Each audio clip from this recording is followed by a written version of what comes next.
হয়েছে অনেক জামা।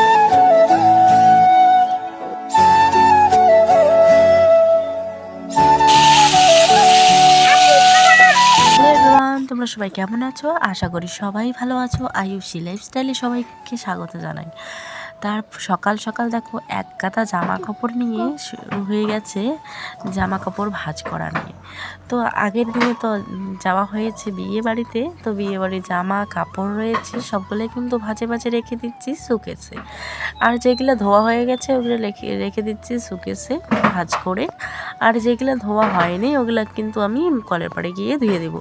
শরীরটা আমার অতটাও ভালো হয়নি, মানে একটু একটু সর্দি রয়েছে, জ্বর সেরে গেছে, মানে শরীর খারাপের দোষে কিন্তু আমি তোমাদের সঙ্গে ভিডিও ভালো করে শেয়ারই করতে পারছি না।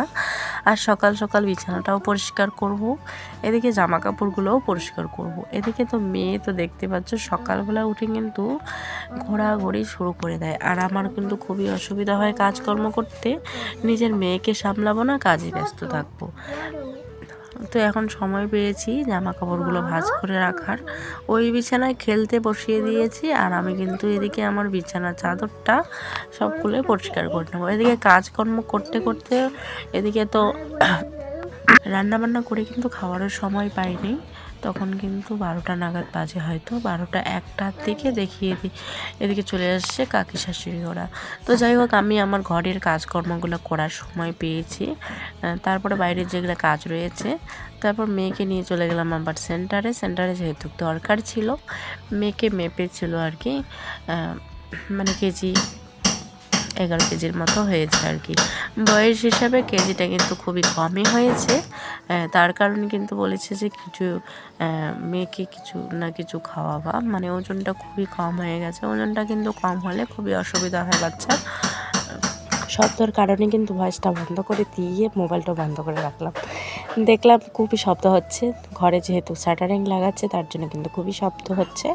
তো যাই হোক এদিকে আমার ঘরের কাজও কমপ্লিটের দিকে, আর এদিকে ভালো করে মোবাইলটাও রাখা হয়নি। মোবাইলটা কেন জানি না ঝাপসা ঝাপসা লাগছে, আর আমার মোবাইল কোয়ালিটি তো খুবই খারাপ বলতে গেলে।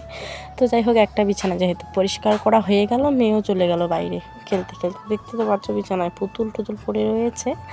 এখন কিন্তু আমি এই বিছানাটা পরিষ্কার করে সোজা চলে যাব কলের পাড়ে আর কি। কলের পাড়ে গিয়ে কয়েকটা জামা কাপড় রয়েছে, আবার থাল বাসন রয়েছে, এত কাজ করে তারপরে কিন্তু খেতেই আর সময় পেলাম না। এদিকে চলে আসলো কাকিমা, তারপরে রয়েছে এদিকে পিসিটা চলে আসলো, মানে পিসি শাশুড়ি কাকি শাশুড়ি ওরা এসেছে আর কি। তো যাই হোক এদিকে বিছানাটাও পরিষ্কার করে রেখে দিলাম, আর যেহেতু কালকে এগুলো জুতো পড়ে গেছে এখানে রেখে দিয়েছে, তো জুতো টুতো সব কিছুই কিন্তু পরিষ্কার করে রাখলাম। এখন বিছানাটা ঝেড়ে কমপ্লিটের দিকে আর কি। আর বারবার বিছানা আমার পরিষ্কার করতেই লাগে, কারণ বিছানা একটা বার যদি আমি হাতে নিলাম টাকা আর চললাম দোকানে। কালকে যেহেতু অনুষ্ঠান বাড়ি থেকে আসা হয়েছে, অনেক জামা কাপড় পরে রয়েছে, ওগুলো আজকে ধুয়ে দিতে হবে। ওদিকে দোকান গিয়ে আমি ফেঁসে গেছি, মানে একটা জায়ের দেখা হয়েছে, ওর সাথে আমার গল্প হলো। এদিকে মোটর দিয়ে তো জল বের হচ্ছে না, কলটা আবার পাম্প দিয়ে কিন্তু মোটর দিয়ে জল বের করছি। এরকম পাম্প দেওয়ার থেকে না যদি কলের পাড়ের মুখে যদি রেখে দিতাম গামলাটা, তবুও মনে ভর্তি হতো জল। আর বারবার শুধু আমি এটা ঠিক করছি, আর জলে কেন জানি না বের হচ্ছে না। এদিকে হয়তো কলের পাড়ে কোনো হাওয়া টাওয়া ঢোকে, তার জন্য কিন্তু জল বের হতে চায় না। একটা কলে যেহেতু 2টা লাইন করা আছে, মানে তার জন্য আর কি অসুবিধা হয়, একটা কল খারাপ হলে আরেকটা কল খারাপ হয়ে যায়, এরকম সিস্টেম আর কি। তো যাই হোক এদিকে আমার মাঝামাঝিও শুরু করে দিয়েছি, মাঝামাঝি ধোয়াধুয়িও শুরু করবো আর কি। তো সাবান দিয়ে ধুতে হবে জামা কাপড়গুলো যেহেতু খুবই নোংরা হয়েছে, তার জন্য কিন্তু জামা কাপড় আর কি সাবান দিয়ে ধুতে হবে। নিরমা দিয়ে ধুলে কিছুই হবে না। একটু আগে কিন্তু নিরমা দিয়ে ভিজিয়ে রেখেছি, চুবিয়ে বের করে এখন কিন্তু আমি সাবান দিয়ে ঘষে ধুয়ে নেবো। তো যাই হোক এদিকে মেয়ের সাথে কথা বলছি, আর কিন্তু আমার কাজগুলো আমি করছি। দাদা এদিকে ঘরের দরজা টরজা সব কিছুই কিন্তু বানাচ্ছে, যেহেতু বাড়িঘর দেখতে কিন্তু খুবই খারাপ হয়েছে, কারণ এত আর কি বাড়িঘর খারাপ দেখা গেলে একদমই ভালো লাগে না। এদিকে রয়েছে আমার জামা কাপড়, এদিকে বাড়িঘর এরকম ভাঙা অবস্থা, তার মধ্যে এদিকে আত্মীয় আসে। তো তো মেয়ে আমাকে ডাকলো বাড়িতে, একটু গিয়ে আবার কিন্তু আসলাম। তো সুন্দর করে আর কি ধোয়াধুয়ি করে নিই জামা কাপড়গুলো। আর তোমরা তো জানোই বাচ্চা থাকলে খুবই অসুবিধা হয় কাজকর্ম করতে। কাজ করার সময় কয়বার যে রাস্তায় ঘুরছে, মানে রাস্তায় দৌড় মারছে, আবারও কিন্তু ডেকে নিয়ে এসে আবারও কিন্তু কাজবাজগুলো করছি। এদিকে জামাগুলো এত নোংরা হয়েছে, কি আর বলি, এত নোংরা করে রাখে আর মাটিতেই খেলে। জানি না কবে মাটিতে খেলবে না, এই যে মাটিতে খেলে তার জন্য কিন্তু খুবই অসুবিধা হয়। তো সাবান দিয়ে জামাগুলো কসলাই ধুচ্ছি। তো যাই হোক, এদিকে কিন্তু কাকরলা 2-1টা ফলেছিল। কাকরলা কিন্তু রাত্রেবেলা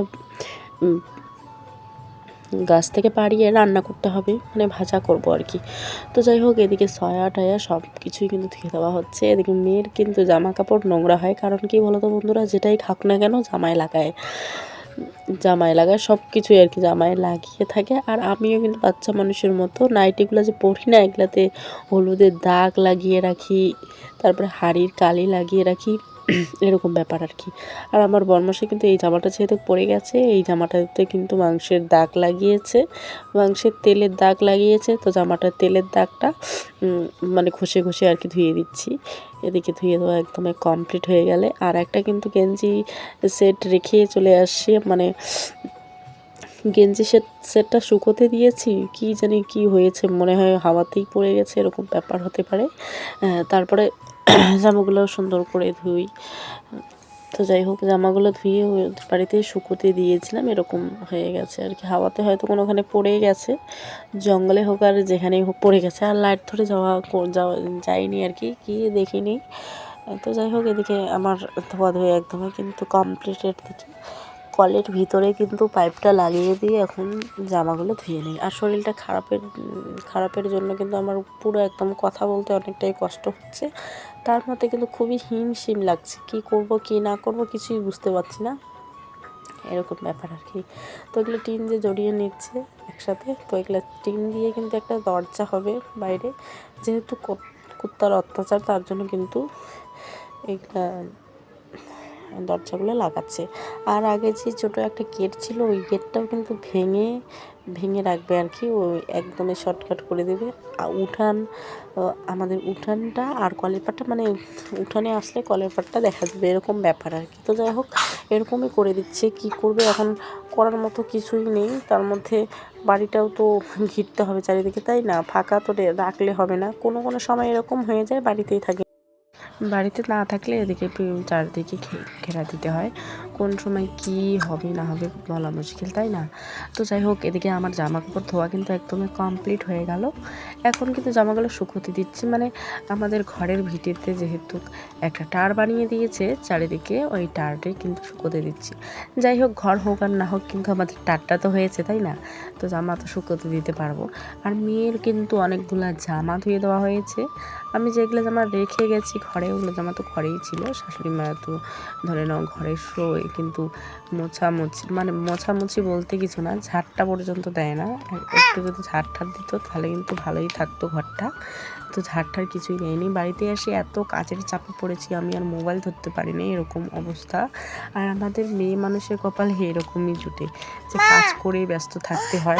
ভয়েস দেওয়ার সময় আমার সাথে এত ঝামেলা করছে মেয়ে, কি আর বলি, ওর ভয়েসটা শুদ্ধে আমি কিন্তু দিয়ে দিয়েছি এখানে। তো যাই হোক, এদিকে দেখো গল্প করতে করতে এদিকে কিন্তু দেখো আমার মাছ কিন্তু একদমই বেশি ভাজা হয়ে গেছে। তার মধ্যে কিন্তু তেলটাও একটু পুড়ে যাওয়ার মতো হয়ে গেছে। তো ওই তেলটা না আমি কালকে নামিয়ে রেখে কিন্তু অন্য তেল দিয়েছি, কারণ কাকি শাশুড়ি এসেছিলেন, মানে কীভাবে আর ওই তেলটা দিয়ে রান্না করা যায়, ওই তেলটা রেখে দিয়েছি, আমরা যখন থাকবো তখন আর কি ওই তেলটা দিয়ে রান্না করে খাবো। তো ওই তেলটা নামিয়ে রেখে কিন্তু আবার অন্য তেল দিয়ে ভাজাভাজি করলাম মাছগুলো। আর সন্ধ্যাবেলা কিন্তু আমি কড়াইটা মেজে রেখে দিয়েছি, কারণ যে কড়াইয়ে রান্না করছি ওই কড়াইটাও মেজে নেওয়া হয়েছে।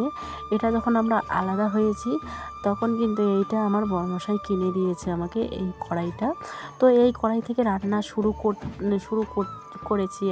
এখন কিন্তু প্রায় 4 বছর হয়ে গেল আমার বিয়ে হয়ে যাওয়ার। অলরেডি কড়াইটা কিন্তু অনেকটাই ভালো হয়েছে, রান্না করতেও ভালো লাগে।